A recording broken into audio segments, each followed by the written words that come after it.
Maya, vous aussi, vous avez un allié de poids. Donc on revient donc à, toute l'histoire de Chantal là-dessous.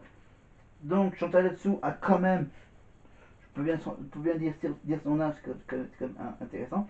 Elle a 76 ans. Eh oui, 76 ans. Donc elle est née donc à Roubaix dans le Nord. Voilà, formée au conservatoire de Lille, au cours Simon à Paris. Elle est révélée au grand public en participant à l'émission culte La Classe, hein, sur France 3, c'était avec l'animateur Fabrice. À la fin des années 80, elle se produit dans des spectacles solos, des pièces de théâtre, des films, des séries télévisées, des téléfilms, et même dans des émissions de télé, dans Massinger par exemple.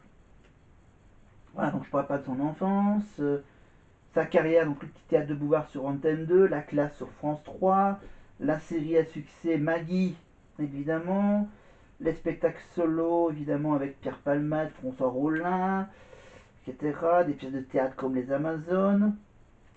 Elle fait du théâtre de boulevard. Elle fait partie, évidemment, des sociétaires de l'émission Les Grosses Têtes de Philippe Bouvard et avec Laurent Ruquier, bien sûr, depuis 2014. Ensuite, en septembre 2011, elle se retrouve aux côtés d'Anthony Cavana et Camille Combal. Chantal là-dessous participe à Big et Testy, c'est quoi ça? Le premier clip musical de Maxime Torres, valeur montante de la scène électro-française. Ah oui, donc après, je joue dans une pièce de théâtre, donc je peux tout vous dire. Euh, ah oui, elle est membre de l'Académie Alphonse Allais depuis janvier 2017. Intéressant. Alors, en 2017, le 23 septembre 2017, elle présente comme animatrice star aux côtés du chanteur Christophe Willem et Noël Leroy. C'était quoi l'émission? Les copains d'abord en Bretagne. D'accord. Donc après, en 2019, elle joue dans le film C'est quoi cette mamie? Où elle occupe pour la seconde fois de sa carrière le rôle principal. Après un premier film en 2018, Comment tuer sa mère. En juin 2023, la presse annonce qu'elle tiendra un rôle avec sa fille Clémence Arnaud, c'est ça? Non, Clémence Anceau, c'est ça? Dans la série télévisée Le fil d'Ariane. Voilà, ensuite elle joue également dans la saison 7 de la série Sam, sur TF1 bien sûr. Elle est jury donc de Massinger depuis la saison 4 aux côtés de Kev Adams, voilà, de Kev Adams, Vita et Jeff Manaclock. Pour la saison 6, c'était avec Kev Adams, Laurent Ruquier et Inès Reg. Voilà, donc elle est mariée, c'est ça. Euh, Elle a 5 petits-enfants. Voilà, donc les spectacles en solo, elle a fait quoi? Le Palais des Glaces, le Point Virgule, le Festival d'Avignon, le théâtre du Petit Gymnase, Théâtre Rive Gauche, Bobino, les Bouffes Parisiens. Voilà, après, voilà, elle a fait tellement de théâtre, donc je peux pas tout vous dire. Pour les films, donc les films, on va faire donc les films les plus connus. On va faire les films les plus connus, donc une époque formidable, le film de Gérard Jugnot en 91. Qu'est-ce que je peux vous dire comme film? Les clés de bagnole de Laurent Baffy en 2003.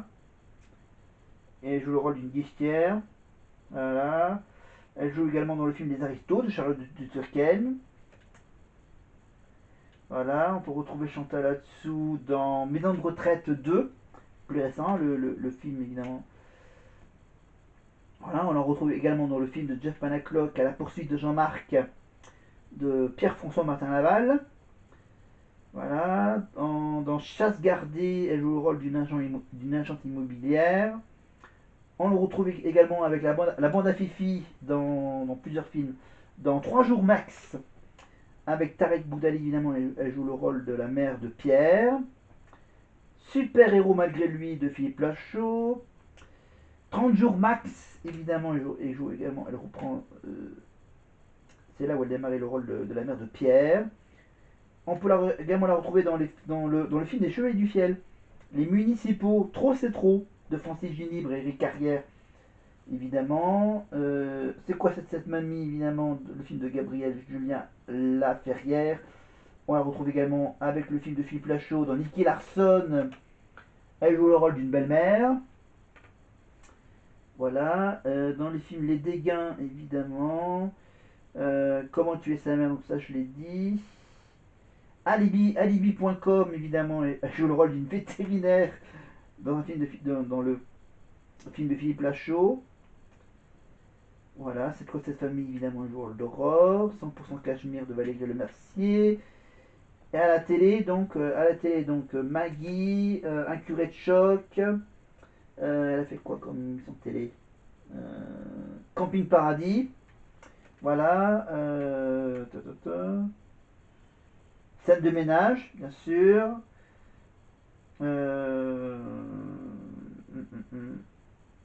Ah oui, le grand restaurant. Ah oui, ça c'est le truc de Pierre Palmade, je crois. La série Sam, le fil d'Ariane, un gars, une fille. L'incroyable embouteillage de Vive les mariés sur M6. Scène de ménage sur M6. Elle fait également le doublage dans le film, en 2022, le film de Buzz l'éclair. Elle joue le rôle de Darby Steele, bien sûr en version française. Émission télé, donc Le Tas de Bouvard, La Classe, elle a fait Fort Boyard, Qui veut gagner 10 millions, Money Drop, Sosie en autre sosie. Qu'est-ce que je sais vraiment, ça c'est sur M6. Touche pas à mon poste, elle a fait On demande qu'à en rire, dans un sketch. Elle a joué également, elle a fait L'œuf ou la poule avec Cyril Hanouna sur C8. Le Marrakech du rire, bien sûr, Jamel Debbouze, oui, c'est ça. La grosse rigolade de Cyril Hanouna. Tout le monde joue sur France 2. Le Festival de rire de Liège en 2020 sur C8 avec Jean-Philippe Janssen. Le grand quiz pour le permis de conduire sur TF1 en 2021. Massinger, bien sûr. Le grand cactus sur, sur, sur la RTBF. Le grand concours sur TF1 en 2023 et en 2024. Camille et Images, évidemment, en tant que chroniqueuse régulier en 2023-2024. Et en 2024, elle a participé au maître du jeu avec, bien sûr, Laurent Ruquier. C'était un bide sur TF1. Voilà, donc on a fait une large page sur Chantal là-dessous, bien sûr. Salut les gars. J'essaie d'imiter, mais Marine, elle est plus forte que moi. Je récupère la télécommande. Parce que là, je crois qu'on est sur une belle battle.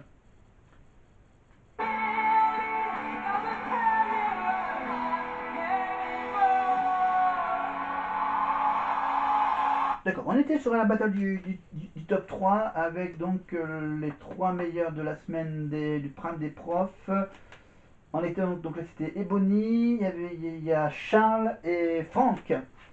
Évidemment, donc on va tout de suite, bien sûr, voir sur cette chanson d'Adèle, je crois. Ils ont chanté chacun une partie de la chanson d'Adèle. Tout de suite, bien sûr, le vote des profs. Évidemment, pour gagner la fameuse passe d'immunité, voilà, de pouvoir ne pas faire la prochaine éval et avoir droit peut-être à un petit bonus. Non, c'est un truc où ils font pas le point. Parce que là, il y a le petit magnéto sur les 3. Ça, ça- ça permet aussi de faire le choix, non, pour les profs ou... Vous, votre voix pour le tableau d'excellence. Alors Nikos, avant de vous donner ma réponse, sachez qu'avec Malika et Sophia, on s'est dit avant l'émission que nous n'allions pas avoir le droit de remettre un point à l'élève avec qui nous avons travaillé sur le tableau d'excellence, parce qu'on s'est trop investi personnellement dans ce travail, et donc on veut rester parfaitement objectif. C'est juste. Et donc pour le... Très Bonnie et Charles pour.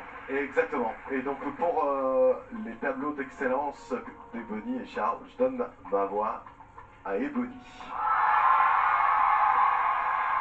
Et sur la battle, Et sur la battle sur Hello, je donne également ma voix à Ebony. Ebony qui prend la tête pour l'instant. Sophia. Alors pour le tableau d'excellence, je donne ma voix à Franck.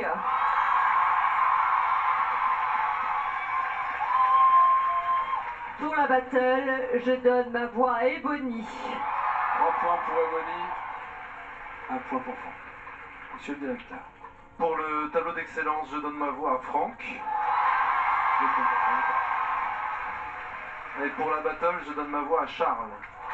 3 points pour Ebony, 1 voix pour Charles, 2 voix pour Franck. Et c'est Malika qui l'a exprimé. Alors, pour le tableau d'excellence, je vais donner ma voix à Charles. Et ensuite, pour le challenge, le défi, ouais, je vais donner ma voix à Ebony. Ça veut dire concrètement, si on doit faire un petit point, 4 voix pour Ebony, 2 pour Charles et 2 pour Franck. Marlène. Alors, pour le tableau d'excellence, je vais donner ma voix à Franck. Et je vais donner ma seconde étoile à Ebony. C'est donc Ebony qui remporte l'immunité, qui échappe donc au banc des nommés la semaine prochaine. Merci beaucoup, merci. Bravo Ebony. Merci. Très applaudie et elle gagne le respect. Les profs. Beaucoup. Bravo à vous trois en tous les cas. Bravo. D'habitude. Une petite réaction, ma chère Ebony. Merci beaucoup. Bon, voilà, je suis très heureuse d'être sur ce top 3 avec mes camarades qui ont tout donné ce soir. C'est vraiment des prestations fantastiques qui ont eu lieu ce soir. Les tableaux d'excellence, c'était vraiment excellent. Ça m'a émue, ça m'a touchée et je suis contente et honorée d'avoir cette immunité. J'ai tout donné sur mon tableau, j'ai tout donné là, donc je suis très fière. Merci beaucoup. Ebony qui sait d'ores et déjà qu'elle peut. Beau discours de Winneuse. Ebony. Donc là, on est sur la semaine 10. Et oui, déjà, si je calcule bien, à peu près 70 jours déjà d'aventure dans le château. Donc le message, donc je chante là-dessous bien sûr, tandis que Maya a une surprise de Kenji Girac qui revisite le titre Les yeux de la Mama. Donc évidemment, donc les trois du top 3 bien sûr, ils s'affrontent après leur tableau individuel. Ils se sont affrontés bien sûr sur le titre Hello d'Adèle. Évidemment, donc c'est Ebony qui est immunisée pour le prochain Prime et qui passera Noël au château tranquillement. Et voilà, on va voir bien sûr en quelques petites minutes l'issue du Prime, évidemment, les sauvetages et l'élimination. Ah, j'ai déjà la petite réponse. Et je crois qu'il ne reste plus qu'une seule chanson à chanter, la chanson un peu collégiale. Ulysse, Maya et Marine vont chanter une vieille chanson des années 90, la chanson des To Be Free, évidemment. Partir un jour sans retour, et c'est notre amour. Je crois que je n'ai pas donné les réponses aux dernières questions des femmes aux filles désespérées. Voilà. Donc, pendant qu'ils font le truc des années 90, nous, on va venir bien sûr dans les années 2000 sur les dernières questions des femmes aux foyers désespérées. On revient sur les fameuses affirmations qui concernent le personnage de Zach Young. Laquelle est-elle fausse? Est-ce que Zach Young n'est pas devenu milliardaire? Est-ce qu'il n'a pas tué Paul Young? Est-ce qu'il n'a pas un vrai prénom qui est Dana?